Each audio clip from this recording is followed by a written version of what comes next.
So dear students, इस video में मैं आपके साथ क्लास 10 आईटी की एम्प्लॉयबिलिटी स्किल्स यूनिट को डिस्कस करूंगा in the form of question answers. और ये वीडियो आपकी हेल्प करेगा कि आपको किस तरह से बोर्ड में क्वेश्चन आ सकते हैं एंड विद सुटेबल आंसर्स, क्या लेंथ होनी चाहिए। अब देखिए, सबसे पहला जो टॉपिक है जहाँ क्वेश्चन है उसका है what is communication. The word communication means to share. Word communication का मतलब है कुछ शेयर करना। Now next question is what do you mean by communication skills. Communication skills are two skills which are needed to speak and write properly. So अगला question है communication skills होता क्या है। कम्युनिकेशन स्किल्स वो skills हैं जो चाहिए होते हैं ठीक तरह से बोलने के लिए या लिखने के लिए। Who is an effective speaker. आप किसको बोल सकते हैं कि वो इफेक्टिव स्पीकर है या नहीं। A person who is able to speak appropriately while maintaining eye contact with the audience. ऐसा पर्सन, ऐसा इंसान जो ठीक तरह से बोल सकता है, ऑडियंस जो उसको सुनने वाले हैं उनके साथ आई कॉन्टैक्ट मेंटेन करे, यूजेस वेरिड वोकैबुलरी, अलग अलग तरह के शब्दों का यूज़ करे, and modifies speech to make his message clear to his audience. और अपनी स्पीच को मॉडिफाई करे अपनी ऑडियंस को, अपने स्टूडेंट्स को, जहाँ जिनसे वो बात कर रहा है, अपनी बात को प्रॉपरली क्लियर करने के लिए, अपने मैसेज को प्रॉपरली क्लियर करने के लिए। Who is an effective writer. Effective writer किसको बोलते हैं। A person who is able to write words in various styles and techniques to communicate his or her message and ideas to the readers. ऐसा person, ऐसा इंसान जो अपने words को अलग अलग स्टाइल्स और टेक्निक से लिख सके, अपने मैसेज को या आइडियाज़ को अपने रीडर्स जो उसको पढ़ने वाले हैं उन तक पहुंचाने के लिए, कम्युनिकेट करने के लिए। सो इफेक्टिव राइटर वो पर्सन है जो शब्दों को इस तरह से लिखता है कि जो उसको पढ़ने वाले हैं उनको ठीक से, अच्छे से सारी बात समझ आ जाए। What is importance of communication? Communication की इम्पोर्टेंस क्या है। Communication is very important for maintaining your relations with other people. Communication समाज में दूसरे लोगों के साथ जो आपके रिलेशनशिप्स हैं उसके लिए बड़ा इंपॉर्टेंट है। Communication is important for following. ये कुछ पॉइंट्स हैं, ये कम्युनिकेशन क्यों इंपॉर्टेंट है। पहला, inform. It is required to give facts और इन्फॉर्मेशन टू समवन। इन्फॉर्म का मतलब है कि आपको किसी को कुछ इन्फॉर्मेशन देनी है, कुछ फैक्ट्स के बारे में बताना है। Influence. It is required to influence or change someone in an indirect but important way. ये तरीका है किसी दूसरे इंसान को इन्फ्लुएंस करना, प्रभावित करना या चेंज करना इनडायरेक्ट मैनर में, लेकिन इम्पोर्टेंट तरह से। Express feelings. It is needed to express your feelings in healthy way. अपनी फीलिंग्स को एक्सप्रेस करने के लिए भी हमें कम्युनिकेशन की रिक्वायरमेंट होती है। Explain elements of communication. Communication के एलिमेंट्स होते हैं दो, giving and receiving. Information can be given by speaking and writing. हम दूसरों को इंफॉर्मेशन दे सकते हैं बोल के या लिख के। Receiving. Information can be received by reading and listening to someone. Information हम रिसीव कर सकते हैं पढ़ के या दूसरों को सुन के। Then what do you mean by perspective in communication? Perspective क्या होता है communication में। Perspectives are ideas, views और fixed ways of thinking. Perspective ideas हैं, हमारा सोचने का नज़रिया है या सोचने का फिक्स वे है। हम एक तरह से ही सोचते हैं, उसे हम perspective बोल सकते हैं। तो perspective तरीका है चीज़ों को अंडरस्टैंड करने का या व्यू करने का। Explain different factors that affect perspectives in communication. कौन कौन से फैक्टर्स हैं जो पर्सपेक्टिव को अफेक्ट करते हैं या उस पर प्रभाव डालते हैं। फर्स्ट है language. In case of use of incorrect words, unfamiliar language, language can act as a barrier for communication. अगर हम सही शब्दों का यूज़ नहीं करते बात करते वक्त, या आपको लैंग्वेज नहीं आती है या दूसरों को आपकी लैंग्वेज नहीं आती है, language can act as a barrier for communication. तो आपकी जो लैंग्वेज है या दूसरे की जो लैंग्वेज है वो एक बैरियर की तरह काम करेगी और एक ऑब्स्टैकल की तरह काम करेगी बात को क्लियर करने के लिए या पर्सपेक्टिव को बनाने के लिए। Visual perception. जजिंग अदर्स और सिचुएशन बाय देयर लुक, दूसरों को उनकी लुक के बेस पे या सिचुएशन को लुक के बेस पे डिसाइड करने को हम बोलते हैं विजुअल परसेप्शन। फॉर एग्जाम्पल, कोई आदमी आपके सामने खड़ा है, उसके कपड़े गंदे हैं, तो उसको देख के आप जज कर लेते हैं कि वो कोई पुअर बंदा है या मेंटली डिसेबल्ड है। तो ये हो गया visual perception. Past experience can also stop us from communicating properly. हमारा किसी पर्सन के साथ या किसी सिचुएशन के साथ एक पहला से एक्सपीरियंस है, अच्छा या बुरा, उसके बेस पे भी हम अपना पर्सपेक्टिव तैयार करते हैं। फॉर एग्जांपल, कोई दुकानदार है जिससे आप शॉपिंग करते हैं, तो आपको लगा कि जब पिछली बार आप शॉप पे गए थे या जब कभी भी गए हैं, उसने आपसे ज़्यादा चार्ज करा है, तो इस बार जब आप जाएंगे तो आपके मन में एक पर्सपेक्टिव बन चुका है उस बंदे के बारे में, उस इंसान के बारे में, कि वो महंगा है, वो आपको चीज़ ज़्यादा दाम पे देता, ना कि नॉर्मल दाम पे। सो वो भी एक आपका जो पास्ट एक्सपीरियंस है वो भी आपका पर्सपेक्टिव पैदा करेगा, जिससे कि कम्युनिकेशन इफेक्ट हो सकती है। Prejudice, fixed ideas about others may become barrier for communication. दूसरों के बारे में आपके मन में कुछ फिक्स थिंकिंग बन चुकी है, आइडिया बन चुका है, अब वो आइडिया भी आपका पर्सपेक्टिव पैदा करता है एंड उसकी वजह से भी कम्युनिकेशन जो है वो इफेक्ट हो सकती है। Feelings, our feelings and emotion such as lack of interest or not trusting the other person में इफेक्ट कम्युनिकेशन। हमारे किसी दूसरे पर्सन के बारे में जो हमारी फीलिंग्स हैं, इमोशंस हैं, जैसे कि हमारा इंटरेस्ट नहीं है बात सुनने में या हमें दूसरे पे विश्वास नहीं है, तो वो भी आपकी कम्युनिकेशन को प्रभावित करेगा, इफेक्ट करेगा। एनवायरनमेंट, नॉइस और disturbance in surroundings may make communication difficult. अगर आप जहाँ बात कर रहे हैं वहाँ पे बहुत ज़्यादा शोर है, म्यूज़िक बज रहा है, तो भी आप कम्युनिकेट प्रॉपर नहीं कर पाएंगे। Personal factors, our own feelings, habits and ways of thinking. हमारी अपनी फीलिंग्स, हमारी अपनी habits and ways of thinking, जिसमें आपको डर लग सकता है, लैक ऑफ कॉन्फिडेंस हो सकता है, वो भी कम्युनिकेशन को डिफिकल्ट कर सकते हैं। Culture, different cultures have different meanings for symbols. अलग अलग कल्चर में अलग अलग सिंबल का अलग अलग मीनिंग होता है। जैसे for example, showing a thumb may mean good job for someone but may be insulting to others. कुछ कल्चर में अंगूठा दिखाने को अच्छा माना जाता है, लेकिन कुछ कल्चर में उसे बुरा माना जाता है। सो जो आपका कल्चर है वो भी कम्युनिकेशन पे इफेक्ट डालता है, किसी चीज़ को प्रेजेंट करने में या कम्युनिकेट करने में। Then next question is explain 7 C's of communication. Communication के 7 C's बना रखे हैं, जिसके नाम है, पहला वाला C है क्लियर, दूसरा कॉन्साइज, तीसरा कॉन्क्रीट, चौथा करेक्ट, पांचवा कोहेरेंट, छठा कंप्लीट एंड सातवां कॉशियस। पहला clear, be clear about what you want to communicate. आपको जो भी कम्युनिकेट करना है, दूसरों को बताना है, उसके बारे में आपको पूरी क्लैरिटी होनी चाहिए। Concise, communicate only important things by using simple words. सिर्फ वही बताओ जो इंपॉर्टेंट है, वो भी सिंपल शब्दों के अंदर। Concrete, use exact words and phrases. सही शब्दों का या फ्रेजेस का यूज करो जब भी आपको कुछ कम्युनिकेट करना है। Correct, use correct spellings, language and grammar. तो जब भी आपको कुछ कम्युनिकेट करना है, आपको स्पेलिंग सही यूज़ करने हैं, लैंग्वेज का सही यूज़ करना है, ग्रामेटिकली जो भी आप कम्युनिकेट कर रहे हैं वो सही होना चाहिए। Coherent, your word should make sense and must be related to main topic. आप जो भी बोल रहे हैं उसकी सेंस बननी चाहिए, और जहाँ उसके अलावा जिस टॉपिक पे आप बात कर रहे हैं उसके साथ वो रिलेटेड भी होना चाहिए। Complete, your message should have all the needed information. आप जो भी कम्युनिकेट कर रहे हैं, मैसेज दे रहे हैं, उसके अंदर इंफॉर्मेशन कंप्लीट होनी चाहिए। And cautious, be respectful, friendly and honest.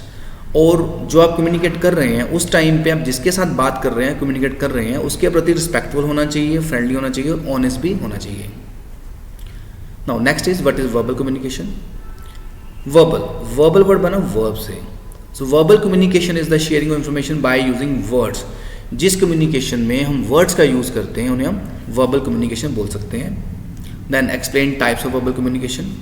There are 2 types of verbal communication. Verbal communication की 2 टाइप्स हैं, oral and written. Oral communication में क्या है? Communication which involves talking. जब आप बात करके कम्युनिकेट करते हैं, अपनी बात बताते हैं, तो that is called oral communication. Written communication, communication which involves written और टाइप्ड वर्ड्स, कम्युनिकेशन जिसमें आप लिख के या टाइप करके शब्दों को अपनी बात कम्युनिकेट करते हैं, उसे हम रिटन कम्युनिकेशन बोल सकते हैं। Then what are advantages of verbal communication, verbal communication के फ़ायदे क्या हैं? पहला, verbal communication is easy and quick, verbal communication easy होता है और फास्ट होता है जब भी आपको कुछ किसी को बताना है तो। You can say what you want and get a quick response, verbal communication में आप जो भी बात करना चाहते हैं, आप जो भी कहना चाहते हैं वो कह सकते हैं, उसका रिस्पॉन्स भी इमीडिएट आने के चांसेस हैं, बिकॉज जब आप बात करते हैं तो यू सी उसका आंसर इमीडिएट आपको वापस आएगा।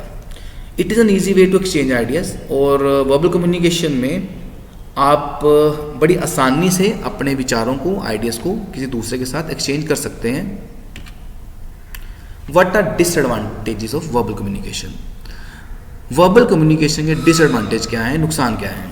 Verbal communication depends on words, verbal communication में हमें शब्दों का यूज़ करना पड़ता है। Sometimes the meaning becomes confusing and difficult to understand if right words are not used, लेकिन कई बार क्या होता है कि अगर हम सही शब्दों का यूज़ नहीं करते हैं तो हमारी जो कम्युनिकेशन है वो कन्फ्यूजिंग हो सकती है और हो सकता है कि दूसरे को आपकी बात समझ ही ना आए। What is public speaking, speaking in front of a large group of people is called public speaking, काफ़ी सारे लोगों के सामने बोलना, उसको हम पब्लिक स्पीकिंग बोल सकते हैं। What are 3 P's of communication, communication के 3 P's हैं, पहला प्रिपेयर, दूसरा प्रैक्टिस एंड तीसरा perform. Prepare, think about your topic and what your listeners need to know about the topic. Also think about the best way to make your listeners understand your topic. तो जब भी आपको कुछ बोलना है public के अंदर तो उसके लिए सबसे पहले तो आपको टॉपिक का पता होना चाहिए, and what your listeners need to know about the topic, जो आप सुनाना चाहते हैं या जो सुनने वाले हैं उनको उस टॉपिक के बारे में क्या जानकारी चाहिए। Also think about the best way to make listener understand the topic, और क्या बेस्ट तरीका है कि जिससे आपके ऑडियंस को, आपके लिसनर्स को आपकी बात प्रॉपरली समझ आ जाए। प्रैक्टिस, प्रैक्टिस बाय योरसेल्फ, अब आपने टॉपिक डिसाइड कर लिया, कंटेंट आपके पास है, अब आपको उसकी प्रैक्टिस करनी पड़ेगी। Talk in front of a mirror or in front of your family and friends, आप शीशे के सामने बोल सकते हैं, बात कर सकते हैं, देख सकते हैं अपने आप को, या फ्रेंड्स या फैमिली के सामने आपको जो भी प्रेजेंट करना है उसको एक बार सुना सकते हैं।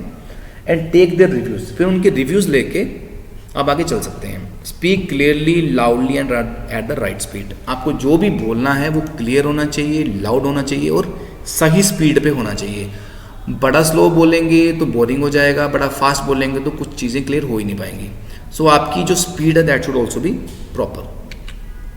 परफॉर्म, परफॉर्म है फाइनल स्टेप। परफॉर्म जब आपको एक्चुअल में दूसरों के सामने कुछ बोलना है। Take a few deep breaths if you are feeling nervous, अगर आप नर्वस हैं तो आप लंबी लंबी सांसें ले सकते हैं। Think about what you have prepared, सोचो आपने जो तैयार करा है, एंड स्टार्ट स्पीकिंग कॉन्फिडेंटली, उसके बाद आप कॉन्फिडेंस के साथ बोलना शुरू कर सकते हैं। Then what is non verbal communication, what is importance of non verbal communication. Non verbal communication क्या है और इसकी इंपॉर्टेंस क्या है। Non verbal communication is a message we send to others without using any words. So non verbal communication एक तरीका है दूसरों को मैसेज देने का बिना किसी शब्द का यूज़ करे हुए। We send signals and messages to others through expressions, gestures and body postures. हम दूसरों को सिग्नल दे के या मैसेज देते हैं, कैसे? एक्सप्रेशंस के थ्रू, जेस्चर्स के थ्रू और बॉडी पोस्चर के थ्रू। मीन्स एक्सप्रेशन जैसे फेस का एक्सप्रेशन है, हाथों का एक्सप्रेशन है, बॉडी मूवमेंट के साथ हम दूसरों को बता सकते हैं कि हमें क्या कम्युनिकेट करना है। Non verbal communication makes our message better in following veg.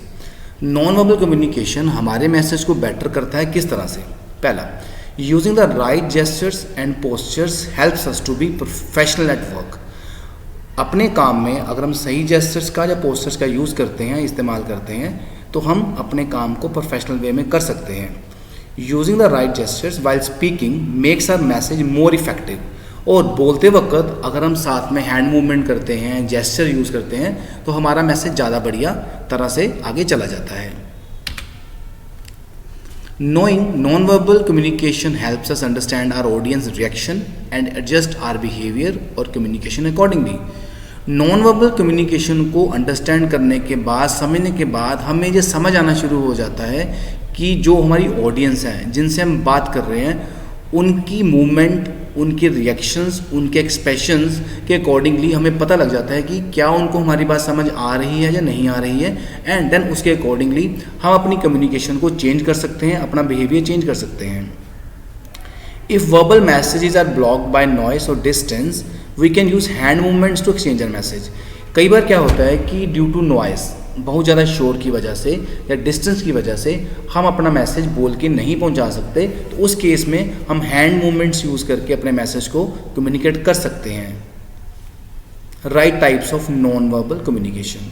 अब नॉन वर्बल कम्युनिकेशन को डिवाइड करा गया है 5 टाइप्स में. फेशियल, अपने चेहरे का इस्तेमाल करके. पोस्चर्स, खड़े होने का तरीका, बैठने का तरीका.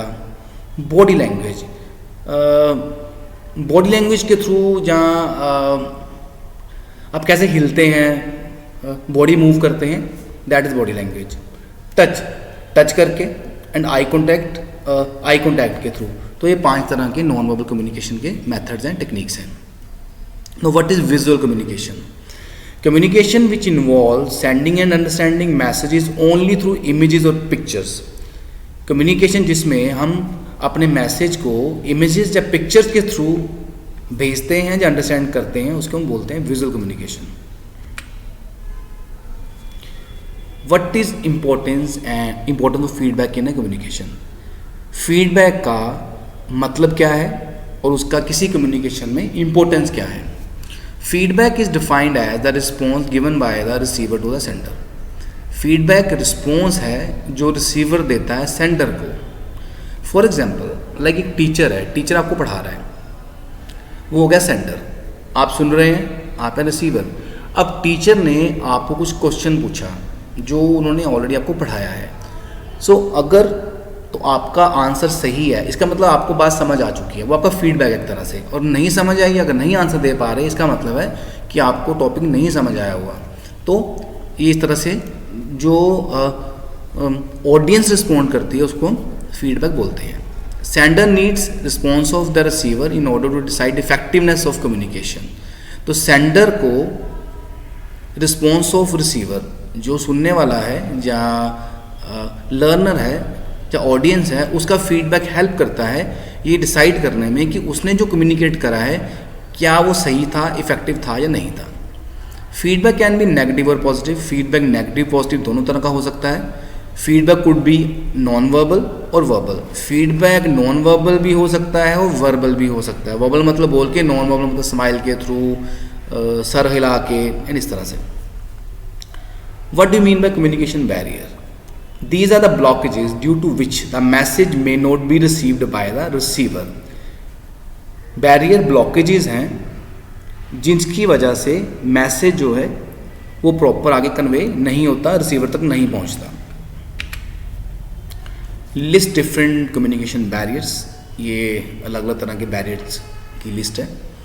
पर्सनल बैरियर्स, कि पर्सनल लेवल पे आप किसी को सुनना नहीं चाहते या सुनाना नहीं चाहते. ऑर्गेनाइजेशनल में बैरियर्स, आप किस संस्था में काम करते हैं, संस्था की कुछ इम्प्लीकेशंस हैं कि आपको नहीं बात करनी किसी टॉपिक के ऊपर.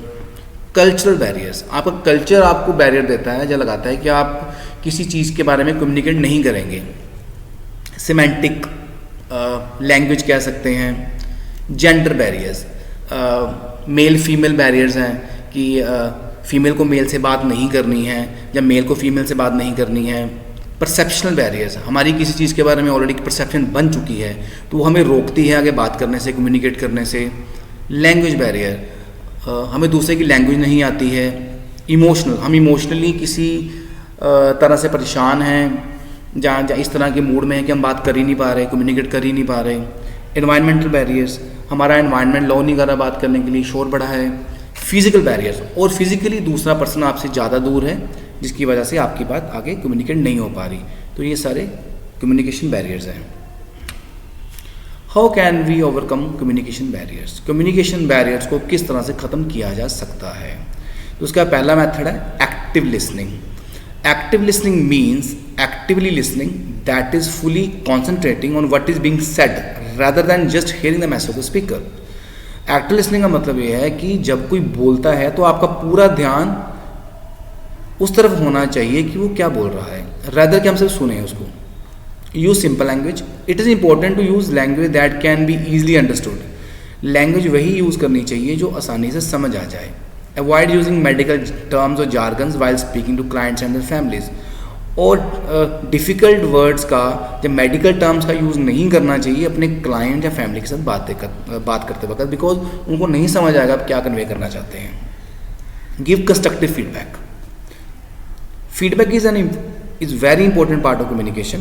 Feedback that we give to speaker may sometimes be negative, but it must be constructive. So feedback के बारे में हमने पहले भी बात करी है कि feedback है कि आपका response है सेंटर को, कि आपको उसकी बात समझ आई या नहीं आई या किस लेवल तक समझ आई है. और फीडबैक नेगेटिव हो सकता है मगर इट मस्ट बी कंस्ट्रक्टिव. वो कंस्ट्रक्टिव होना चाहिए, वो सही होना चाहिए, उसका रिजल्ट सही निकलना चाहिए उस फीडबैक का. Next is what is written communication. Written communication is the art of writing, typing or printing symbols like letters and numbers to convey information. Written communication act है लिखने का, टाइप करने का या प्रिंट करने का सिम्बल्स को, जैसे कि अल्फ़ाबेट्स हैं, नंबर्स हैं, इंफॉर्मेशन को कन्वे करने के लिए. It is helpful because we can keep a record of information for reference. Written communication का मेन बेनिफिट ये है कि हमने जो कुछ भी हमारे पास इंफॉर्मेशन है उसका हम रिकॉर्ड मेंटेन कर सकते हैं रेफरेंस के लिए. रेफरेंस मतलब लेटर हम उसको यूज़ कर सकते हैं चीज़ों को अंडरस्टैंड करने के लिए. Writing is commonly use to share information through books, pamphlets, blogs, letters, memos, emails and SMS etcetera. Writing commonly use करी जाती है इंफॉर्मेशन को शेयर करने के लिए. कैसे? बुक्स के थ्रू, पैम्फलेट्स के थ्रू, ब्लॉग बना के, लेटर लिख के, मीमोस के थ्रू, ईमेल के थ्रू या SMS के through. Then is write advantages of written communication. Written communication के एडवांटेजेस में पहला है परमानेंट रिकॉर्ड. आप जो भी लिखते हैं एक तरह का परमानेंट रिकॉर्ड हो जाता है. डिटेल्ड प्रेजेंटेशन, जो कुछ भी आप लिखते हैं उसको डिटेल में प्रेजेंट किया जा सकता है. ईजी सर्कुलेशन, दूसरों में सर्कुलेट करना, बांटना आसान रहता है. Suitable for statistical data, statistical data के लिए सूटेबल रहता है. प्रमोट गुडविल, और गुडविल को प्रमोट करता है. Write disadvantages of written communication. Written communication के डिसएडवांटेजेस क्या हैं? Time consuming. अब रिटन कम्युनिकेशन में टाइम ज़्यादा लगता है क्योंकि चीज़ों को लिखना पड़ता है या टाइप करना पड़ता है. नॉन फ्लेक्सिबल, अब जब हम बात करते हैं तो हम बात को चेंज कर सकते हैं, मोल्ड कर सकते हैं, जबकि रिटर्न में ऐसा नहीं होता. रिटर्न में जो लिख दिया सो लिख दिया. सो फ्लेक्सिबिलिटी कम होती है. No scope for clarification. मान लो कुछ हम पढ़ रहे हैं या लिख रहे हैं और हमने आगे फर्दर दे दिया, तो अगर जो पढ़ने वाला है उसने उसको गलत पढ़ लिया या गलत अंडरस्टैंड कर लिया तो उसको क्लैरिफाई करना मुश्किल होता है, जबकि ओरल में ये आसान रहता है. Written writing proficiency is needed, और प्रोफिशिएंसी लिखने की होनी ज़रूरी है. आपको रूल्स पता होने चाहिए ग्रामर के and all that. Probability of wrong interpretation, हो सकता है कि पढ़ने वाला जो पढ़ रहा है उसको रॉन्ग तरह से समझे, इंटरप्रेट करे. Now next is what is a sentence. A set of words that is complete in itself, conveying a statement, question, exclamation or command, and consisting of a main clause and one or more subordinate clauses. Sentence को हम define करते हैं as a set of words. Words का collection that is complete in itself, जो अपने आप में complete हो. कन्वेइंग अ स्टेटमेंट, जो कोई स्टेटमेंट बताए, क्वेश्चन बताए, एक्सक्लेमेशन बताए या कमांड बताए. और इसमें दो पार्ट्स होते हैं, एक मेन क्लॉज होता है और एक या एक से ज़्यादा सबऑर्डिनेट क्लॉज भी हो सकते हैं. Then explain types of sentences. अब सेंटेंसेस को हम 4 टाइप्स में डिवाइड कर सकते हैं, जिसमें कि पहला टाइप है declarative sentence. It is use to tell something and ends with the period और डॉट. डेक्लरेटिव सेंटेंस क्या है? वो कुछ बताता है कि हम कुछ हो रहा है. It is use to tell something, कुछ बताने के लिए इसका यूज किया जाता है और लास्ट में डॉट लगता है. Interrogative sentence, it is use to represent a question and ends with the question mark. Interrogative sentence किसी क्वेश्चन को प्रेजेंट करता है और इसके लास्ट में क्वेश्चन मार्क लगाना जरूरी है. Exclamatory sentence, it is use to represent strong feelings and ends with an exclamation mark. Exclamatory sentence में हम किसी फीलिंग को प्रेजेंट करते हैं एंड इसके लास्ट में एक्सक्लेमेशन मार्क लगाना ज़रूरी है। Imperative sentence, it use to give a command and ends with the period और एक्सक्लेमेशन। इम्पेरेटिव सेंटेंस के थ्रू हम कोई कमांड दे सकते हैं, लाइक गो, कम, तो ये कमांड्स हैं। एक्सक्लेमेटरी में वाओ, अमेजिंग, इस तरह के वर्ड आ जाए तो आप उसको एक्सक्लेमेटरी बोल सकते हैं। Interrogative, you understand, how are you, what is this, इस तरह के सेंटेंस को इंटेरोगेटिव सेंटेंस बोला जा सकता है। Then explain parts of speech. Speech के 8 पार्ट्स होते हैं। पहला वर्ब है, इट रिप्रेजेंट्स एन एक्शन और स्टेट ऑफ बीइंग। वर्ब किसी एक्शन को प्रेजेंट करता है या किसी स्टेट ऑफ बीइंग को प्रेजेंट करता है, जैसे कि रन, भागना, jump, read, like, was, is, etcetera, they all are verbs. Noun, it represents a thing और आइडिया। ये किसी चीज़ को या किसी आइडिया को प्रेजेंट करता है। For example dog, Ramesh, birthday, democracy, इन सबको नाउन बोल सकते हैं। Adverb, it represents how an action occurred. ये बताता है कि कोई काम किस तरह से हुआ। For example quickly, slowly, carefully, ये सारे एडवर्ब्स हैं। Adjective, it tells about a noun. ये किसी नाउन के बारे में बताता है। For example big, red, fathers, इस तरह से एडजेक्टिव है। Pronoun, it is use to replace a noun. Pronouns noun की स्थान पे यूज हो सकते हैं। For example it, I, them, us, he, ये प्रोनाउंस हैं। Preposition, it represents a relationship. ये रिलेशनशिप्स को प्रेजेंट करने के लिए यूज किया जाता है। For example over, on, beside, ये सारे प्रीपोजिशंस हैं। Then conjunction, they are use to join words and phrases. इनका यूज किया जाता है वर्ड्स को या फ्रेजेस को आपस में जोड़ने के लिए। फॉर एग्जाम्पल एंड, और, because, they all are conjunctions.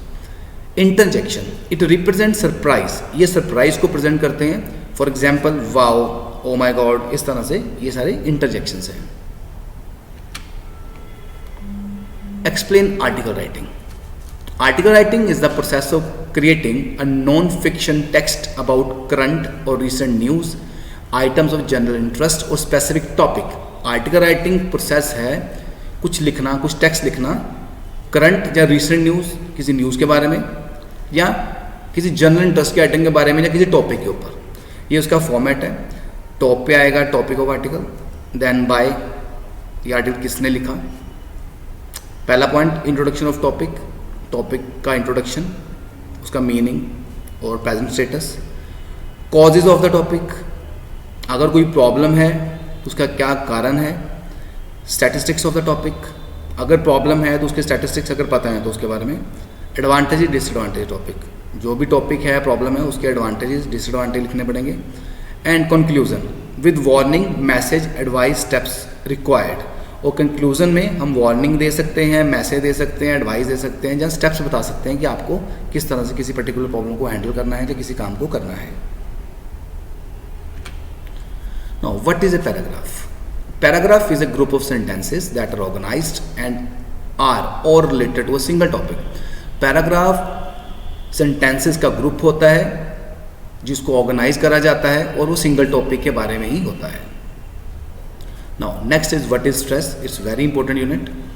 What are its impacts? Stress क्या होता है और उसके impacts क्या हैं? Stress refers to physical, mental और emotional strain और tension. Stress को define करते हैं physical, body, mental, दिमागी, emotional level पे, strain और tension. Small amount of stress can have positive effects. थोड़ा बहुत stress तो आपको positive result दे सकता है and they can help us to jump to next level of output, और हमारी आउटपुट अच्छी हो सकती है। But high level of stress over long period of time may result into ill mental and physical health. लेकिन अगर stress बड़े लंबे समय तक है तो वो आपको मानसिक तौर पे, मेंटल लेवल पे और फिजिकल लेवल पे बीमार कर सकता है। What is the meaning and importance of stress management? Stress management, stress को मैनेज करना। Stress management refers to human efforts for maintaining a healthy body and mind in stressful situations. Stress management तरीका है जिसमें आप अपने कुछ effort put कर सकते हैं अपनी बॉडी और माइंड को स्ट्रेसफुल सिचुएशन में ठीक रखने के लिए, हेल्दी रखने के लिए। What factors can cause stress in student. अब स्टूडेंट्स में स्ट्रेस क्यों होता है, क्यों हो सकता है। पहला, mental stress. Students can get stressed if they are unable to handle their assignment, submission deadlines and examination result. Student stress में जा सकते हैं अगर अपनी असाइनमेंट्स को वो टाइम से पूरा ना कर पाएँ या उनका रिजल्ट अच्छा ना आए। फिजिकल, चिल्ड्रन में seek more independence, may become more conscious of their looks and have to cope with hormonal changes. All these things can result into stress. बच्चे जब थोड़े बड़े होते हैं तो वो ज़्यादा इंडिपेंडेंस चाहते हैं, अपनी लुक्स को लेके वो ज़्यादा कॉन्शियस हो जाते हैं। जैसे पिंपल हो गया तो वो उसकी वजह से टेंशन हो सकता है। हार्मोनल चेंज होते हैं टीनेज के अंदर। So all these things can result in stress. ये सारी चीज़ें भी स्ट्रेस पैदा कर सकती हैं। सोशल, चिल्ड्रन में get stress due to family disputes. अगर परिवार वाले आपस में लड़ते हैं, पीयर प्रेशर, दोस्तों का pressure, maintaining balance in relationship among friends and status show off. Friends के साथ रिलेशनशिप को कैसे मेंटेन करना है वो नहीं मेंटेन कर पाते, या स्टेटस, अपने आप को बताना कि मैं बहुत अमीर हूँ, मैं बहुत बहादुर हूँ। तो इस तरह की जो चीज़ें हैं वो भी स्ट्रेस पैदा कर सकती हैं। फाइनेंशियल, चिल्ड्रन में become stressed as they are financially dependent on others. और बच्चे स्ट्रेस हो सकते हैं क्योंकि वो फाइनेंशियली डिपेंड होते हैं पेरेंट्स पे या दूसरों पे। तो कई बार क्या रहता है कि सपोज कोई चीज़ परचेज करनी है और पेरेंट्स शायद अफोर्ड नहीं कर पाते हैं, तो उस वजह से भी स्टूडेंट, बच्चा जो है वो स्ट्रेस में जा सकता है, स्ट्रेस ले सकता है। What is importance of stress management. अब स्ट्रेस मैनेजमेंट करना क्यों है, उसकी ज़रूरत क्या है। इम्प्रूव्स मूड, मूड अच्छा हो जाता है। Boost immunity system, immunity system strong होता है जिससे कि बीमारियां नहीं लगती हैं तो जल्दी ठीक हो जाती हैं। प्रमोट्स लॉन्गिविटी, आप लंबे समय तक जी सकते हैं। Leads to bust of physical strength necessary for achieving goals, उसकी वजह से आप अपनी जो ताकत है शरीर की उसका पूरा यूज़ कर सकते हैं, प्रॉपर यूज़ कर सकते हैं किसी गोल को अचीव करने के लिए। Complete mental and physical engagement for completing there tasks, और अगर स्ट्रेस ठीक है, मैनेज कर लिया, तो अब अपना पूरी तरह से दिमागी तौर पे और फिजिकल लेवल पे किसी भी काम को करने के लिए अपने आप को पूरी तरह से लगा सकते हैं, झोंक सकते हैं। इंक्रीजेज एफिशिएंसी एंड इफेक्टिवनेस, आपकी एफिशिएंसी बढ़ जाती है, इफेक्टिवनेस बढ़ जाती है किसी काम को करने की। Prevents psychological disorders and behavioural problems, और अगर कोई साइकोलॉजिकल प्रॉब्लम है, बिहेवियरल प्रॉब्लम है, तो वो भी ठीक हो जाती है स्ट्रेस मैनेजमेंट के बाद। What are symptoms of stress. अब स्ट्रेस के सिम्टम्स क्या हैं, हमें कैसे पता कि किसी को स्ट्रेस है या नहीं है, या मुझे स्ट्रेस है या नहीं है। Stress is a mental state which may show different symptoms for different persons. Stress एक मेंटल स्टेट है जो अलग अलग इंसान पे अलग अलग तरह से दिख सकता है।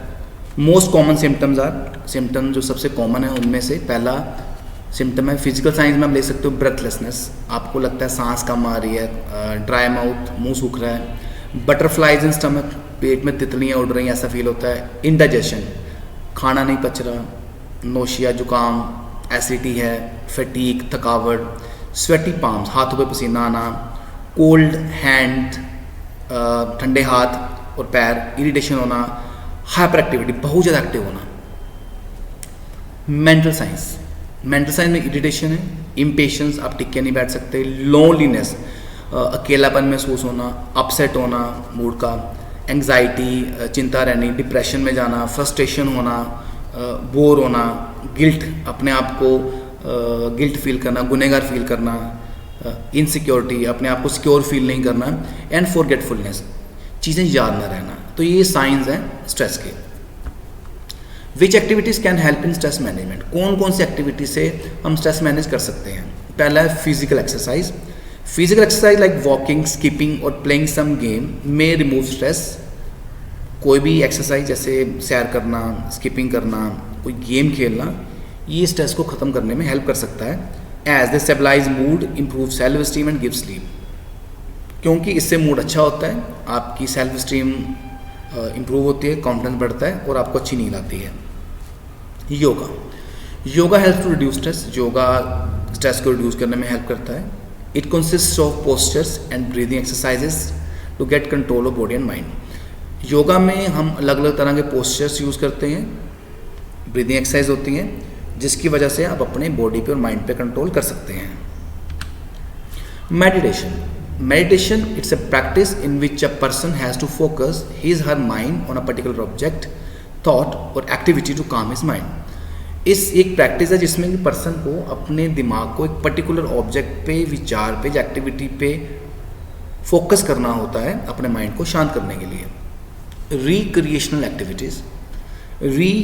Activities like watching movies, movie देखना, अटेंडिंग कंसर्ट, कोई कंसर्ट देखना, कोई सिंगर आया उसको सुनने जाना, प्लेइंग गेम्स, गेम खेलना, एडवेंचर स्पोर्ट्स पे जाना, ट्रैकिंग पे जाना, सिंगिंग गाना,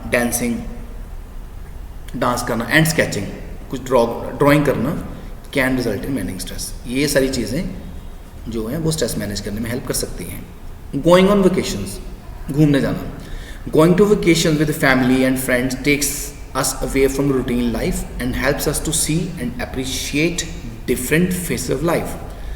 फ्रेंड्स या फैमिली के साथ घूमने फिरने जाना आपकी रूटीन लाइफ से दूर जाना हेल्प करता है और अलग अलग जो लाइफ के फेसेस हैं उनको अप्रिशिएट करने में हेल्प करता है, जिससे भी स्ट्रेस खत्म होता है. Nature walks in a national park, sanctuary or village brings calmness which further helps us to relax. Natural walk पे जाना, किसी गांव में जाना, सैंक्चुरी में जाना, उससे भी कामनेस आती है और हम रिलैक्स होते हैं. What do mean by ability to work independently? Ability to work independently का मतलब है कि हम इंडिपेंडेंटली काम कर सकें. This means that one must learn to take ownership of the task assigned and doing best to complete the task. इसका मतलब है कि हर एक को सीखना चाहिए जो भी काम मिला है उसकी पूरी जिम्मेदारी लेना, उसको अच्छी तरह से करना. A person who has the ability to work independently need not to be supervised for the task completion. और जो इंसान काम को इंडिपेंडेंटली कर सकता है उसकी सुपरविजन करने की ज़रूरत नहीं होती, उसके सर पे बैठना ज़रूरी नहीं होता क्योंकि वो काम खुद कर लेगा. What is the importance of the ability to work independently? अब इसका इम्पोर्टेंस क्या है कि इंसान खुद इंडिपेंडेंटली काम कर सके. पहला, it makes a person feel more empowered and responsible. इससे पर्सन को फील होता है कि वो ज़्यादा पावरफुल है या ज़्यादा रिस्पॉन्सिबल है. It provide flexibility to choose and define working hours and working mechanisms. इसमें पर्सन अपने अकॉर्डिंगली टाइम चूज कर सकता है या तरीका चूज कर सकता है किसी काम को करने के लिए. Failure and success of the task are accounted by individuals. कोई काम सक्सेसफुली हुआ या नहीं हुआ वो उसकी जो इवैल्यूएशन है वो इंडिविजुअल खुद करते हैं, अपने आप से देखते हैं कि मेरा काम अच्छे से हुआ या नहीं हुआ, बजाय कि कोई उसको बताए कि आपका काम ठीक है या नहीं है. Individuals become assets to organisation, groups and nation. Individual जो इंडिपेंडेंटली काम कर सकते हैं वो किसी संस्था के लिए, ग्रुप के लिए या कंट्री के लिए एसेट्स होते हैं, एक प्रॉपर्टी की तरह काम करते हैं क्योंकि वो उनकी ग्रोथ में हेल्प करते हैं. It ensures creativity and satisfaction among individuals.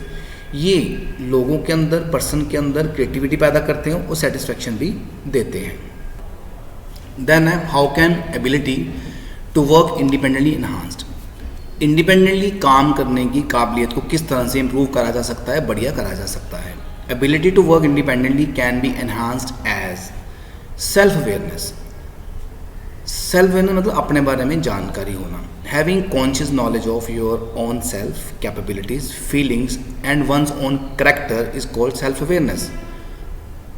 अपने बारे में, अपनी कैपेबिलिटीज़ के बारे में, फीलिंग्स के बारे में और अपने कैरेक्टर के बारे में प्रॉपर नॉलेज होने को हम सेल्फ अवेयरनेस बोल सकते हैं. It helps individuals to create their own ways of working independently. इससे इंडिविजुअल को, पर्सन को हेल्प मिलती है कि वो अपना तरीका डिज़ाइन कर सके इंडिपेंडेंट काम करने के लिए. Self motivation. Self motivated individuals have an inner urge to do something. जो लोग अपने आप को मोटिवेट कर सकते हैं वो उनके अंदर एक काबिलियत होती है, उत्साह होता है कुछ करने के लिए. Achieve their goal without any external pressure. किसी गोल को अचीव करना बिना किसी एक्सटर्नल प्रेशर के. ल्योर फॉर अवार्ड और एप्रिसिएशन, जहाँ किसी एप्रिसिएशन अवार्ड की ज़रूरत के बिना. Self regulation. Self-regulation guides independent individuals as it helps them consider long-term consequences. अपने आप को रेगुलेट करना। सेल्फ रेगुलेशन गाइड करती है इंडिपेंडेंट लोगों को कि अब वो जो भी कर रहे हैं वो देखेंगे कि उनका लॉन्ग टर्म में, लॉन्ग रन में क्या कॉन्सिक्वेंस होंगे, क्या नुकसान होगा, क्या फ़ायदा होगा। It leads to a responsible behaviour, इससे बिहेवियर बेटर होता है, रिस्पॉन्सिबल बनता है। इट टीचेज सेल्फ कंट्रोल, इसमें पर्सन अपने आप को कंट्रोल कर सकता है। And well directed efforts to reach goal, और इसमें वो अपने एफर्ट्स को इस तरह से लगा सकता है कि अपना गोल आराम से अचीव हो जाए। What is a business? Business is an economic activity for continuous production and distribution of goods and services for satisfying human needs. Business एक इकोनॉमिक एक्टिविटी है जिसमें कि लगातार प्रोडक्शन होती है एंड डिस्ट्रीब्यूशन होती है गुड्स, सामान की, एंड सर्विसेज की, कामों की, फॉर सेटिस्फाइंग ह्यूमन नीड्स, इंसान की ज़रूरतों को पूरा करने के लिए। Businesses can be profit as well as non profit organisation. Business जो है वो प्रॉफिट ऑर्गेनाइजेशन भी हो सकती है या नॉन प्रॉफिट ऑर्गेनाइजेशन भी हो सकती है। What is entrepreneurship? The process of launching और running a business using new innovative ideas to meet customer needs and to make a profit is entrepreneurship. Entrepreneurship का मतलब है कि किसी बिजनेस को लॉन्च करना, शुरू करना और रन करना न्यू इनोवेटिव आइडियाज़, नए नए आइडियाज़ के साथ, to meet customer needs, customer की ज़रूरतों को पूरा करने के लिए, एंड टू मेक प्रॉफिट, और प्रॉफिट पैदा करने के लिए। What is the role of entrepreneurship? Entrepreneurship का रोल क्या है, फ़ायदा क्या है? मनी इन सर्कुलेशन, पैसा सर्कुलेशन में आता है। Entrepreneurs provide better and cheaper products and services for customers. Entrepreneurs customers के लिए सस्ते प्रोडक्ट्स या सर्विसेज पैदा करते हैं जो अच्छी होती हैं। सो मनी कम्स इनटू सर्कुलेशन, जिससे लोग पैसा खर्चते हैं, पैसा मार्केट में आता है और इकोनॉमी ग्रो करती है, बेटर होती है। Social development, entrepreneurs create new job so they have to socially develop people. Entrepreneur नई नई नौकरियां पैदा करते हैं मार्केट में, जिससे कि लोग सोशली भी डेवलप होते हैं।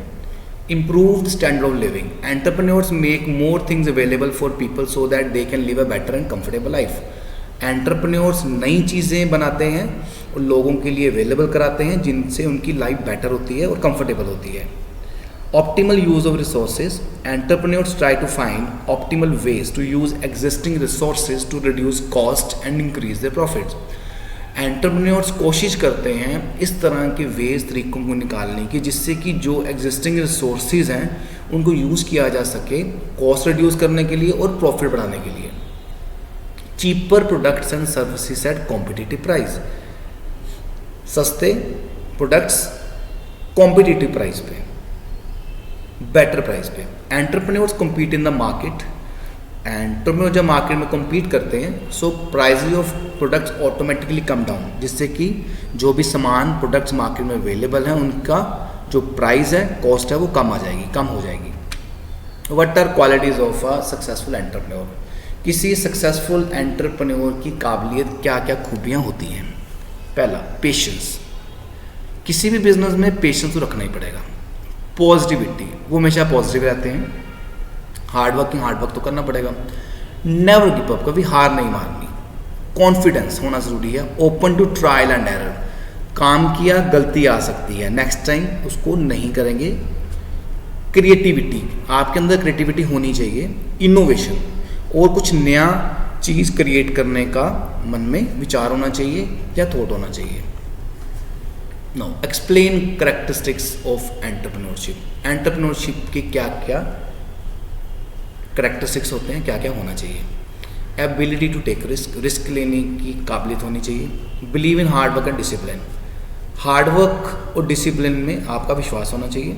Flexible to achieve the goals for better quality and customer satisfaction, इतना फ्लेक्सिबल होना चाहिए आपको कि आप जो भी चीज़ बना रहे हैं या जो भी आपका गोल है उसकी क्वालिटी अच्छी हो और कस्टमर सेटिस्फाई हो। Knowledge of the product and services and their demand in the market, जो भी प्रोडक्ट या सर्विस आप क्रिएट कर रहे हैं या मार्केट में लॉन्च कर रहे हैं उसकी क्या डिमांड है और उसके बारे में आपको पूरा पता होना चाहिए।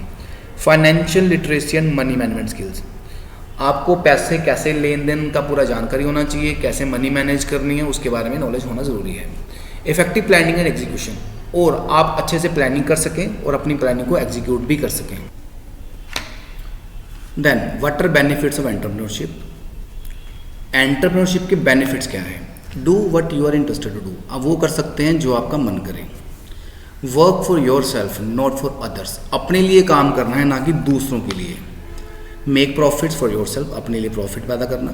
More the risk more the profit. जितना ज़्यादा रिस्क होगा उतना ही ज़्यादा प्रॉफिट के चांस हो जाते हैं। Early exposure to the real world. और रियल वर्ल्ड कैसे चलता है उसका आपको एक्सपोजर मिल जाएगा। Helps to creating difference in society. और आप सोसाइटी में एक डिफरेंस पैदा कर सकते हैं, कुछ नया दे सकते हैं सोसाइटी को। Now what are myths about entrepreneurship. Entrepreneurship के बारे में क्या क्या मिथ्स हैं, क्या गलत फहमियाँ हैं। All entrepreneurs have great ideas. हर एंटरप्रेन्योर के पास बहुत बढ़िया, बहुत ज़बरदस्त आइडियाज़ होते हैं। You must have a good idea. आपके पास एक अच्छा आइडिया होना चाहिए। Business is either flourish or fail. Business या चलता है या ख़त्म हो जाता है। Entrepreneurs take lot of risk. Entrepreneur बहुत ज़्यादा रिस्क लेते हैं। One must know everything before starting a business. Business start करने से पहले पर्सन को हर चीज़ के बारे में पता होना ज़रूरी है। And lot of money is required to start any business. और बहुत ज़्यादा पैसा चाहिए होता है किसी बिजनेस को स्टार्ट करने के लिए। तो ये सारे के सारे जो हैं ये मिथ्स हैं एंटरप्रेन्योरशिप के बारे में। Right steps to start a business. अब बिजनेस स्टार्ट करने के लिए क्या स्टेप्स हैं, इसको डिवाइड करा गया है 4 स्टेप्स के अंदर। पहला है idea. The first step is to come up with the business idea. सबसे पहले आपके पास आइडिया होना चाहिए कि आप बिजनेस में करेंगे क्या, किस चीज़ का बिजनेस करेंगे। Business idea may be based on something of your interest और नीड ऑफ द मार्केट। जो बिजनेस का आइडिया है वो आपके इंटरेस्ट के अकॉर्डिंग भी हो सकता है या मार्केट की नीड के अकॉर्डिंग भी हो सकता है। Getting money and material. अगला स्टेप है जो बेसिक मटीरियल चाहिए बिजनेस स्टार्ट करने के लिए उसको मार्केट से परचेज करना। Understanding customer needs. कस्टमर की ज़रूरत को समझना। After starting the business you will come to know about what customers like और डिसलाइक। बिजनेस स्टार्ट करने के बाद आपको जो समझ आएगा कस्टमर को क्या चाहिए या क्या नहीं चाहिए, कस्टमर क्या पसंद करता है या क्या नहीं पसंद करता है। Improving product service. प्रोडक्ट को या सर्विस को इम्प्रूव करना। You can use this knowledge of what your customer likes और dislikes to improve your product. आप ये देख के जान के कि कस्टमर को क्या पसंद है या क्या पसंद नहीं है, उस नॉलेज को यूज़ कर सकते हैं अपने प्रोडक्ट को इम्प्रूव करने के लिए, बेटर करने के लिए। Now what do you mean by green economy. A green economy is that which promotes development while keeping the environment protected. Green economy वो इकोनॉमी है जिसमें हम डेवलपमेंट करते हैं एनवायरनमेंट को प्रोटेक्टेड रखते हुए, एनवायरनमेंट को नुकसान पहुंचाए बिना। What do you mean by ecological imbalance? What causes ecological imbalance? Ecological imbalance क्या होता है और किस वजह से होता है?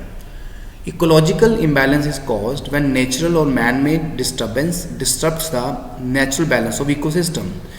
Ecological imbalance होता है जब कुदरती या man-made disaster या disturbance की वजह से हमारे ecosystem का balance खराब होता है।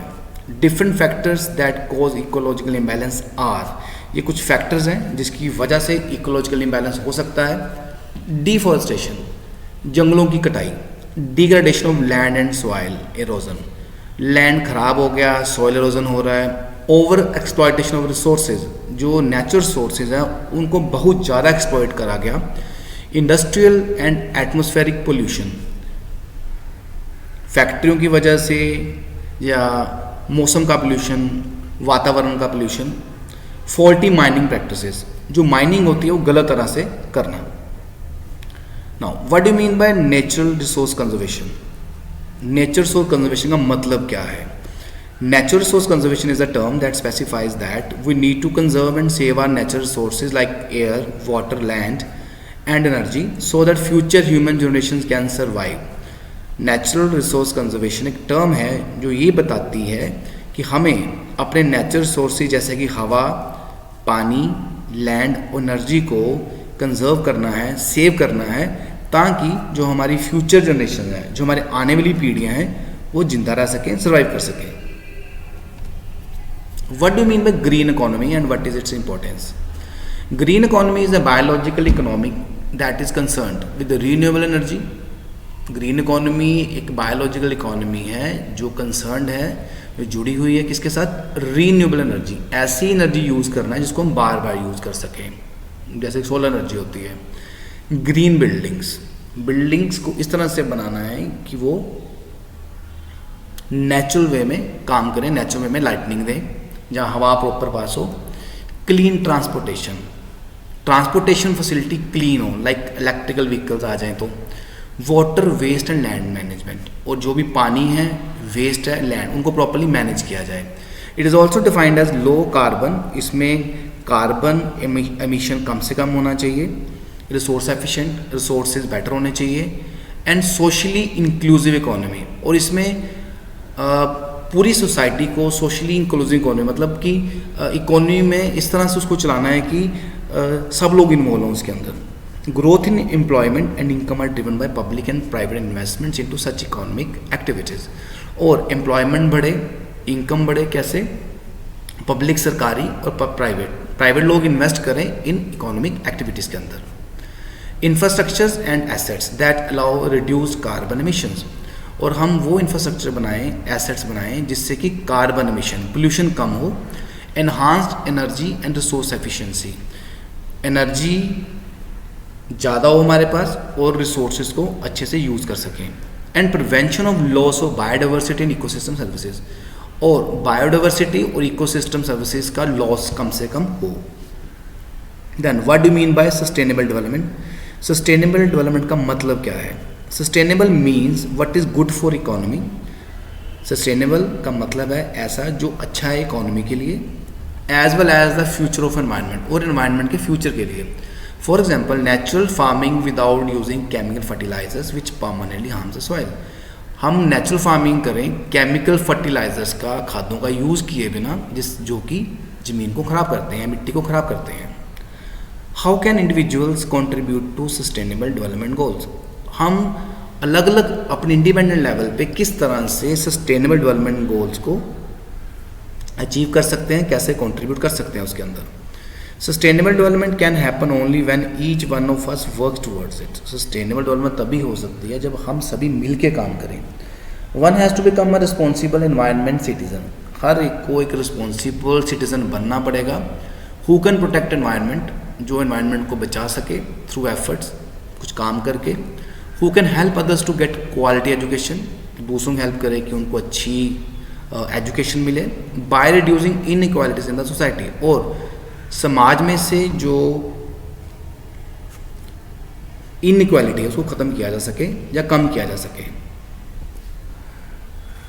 Goal setting is a very essential factor in your personal list. List all smart methods to set the goals. Explain in brief. Goal setting एक बहुत ही इंपॉर्टेंट फैक्टर है आपकी पर्सनल लाइफ में। स्मार्ट मेथड्स को आपको बताना है कौन से हैं। स्मार्ट को ब्रेक करा गया है अलग अलग टर्म्स के साथ। S for specific, M for measurable, A for achievable, R for realistic and T is time bound. So पहला स्पेसिफिक का मतलब है कि your goal should be clear and specific. आप जो भी आपका गोल है वो क्लियर होना चाहिए और स्पेसिफिक होना चाहिए।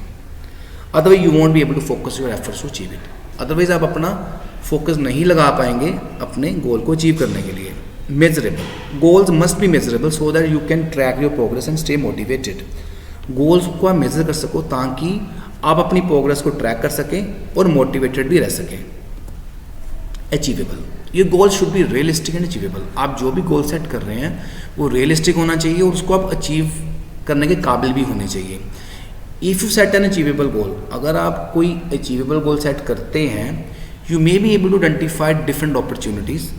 आप हो सकता है कि आपको कुछ ऐसी अपॉर्चुनिटीज़ दिखें या रिसोर्सेज दिखें जो आपको आपके गोल के करीब ला सकें।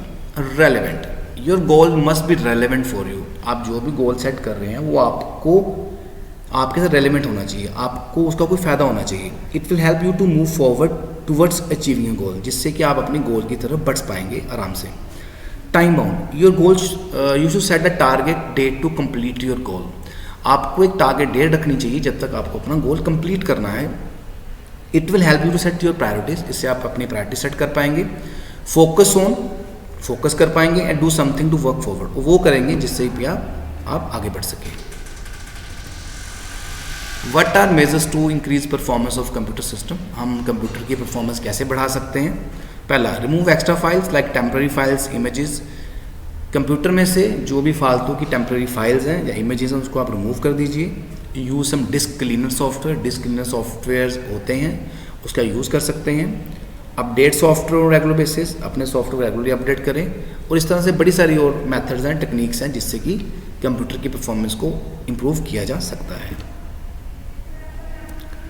तो इस तरह से ये चैप्टर था एम्प्लॉयबिलिटी स्किल्स क्लास 10 IT। यदि आपको वीडियो अच्छा लगा हो लाइक करें, सब्सक्राइब करें और आगे शेयर ज़रूर करें।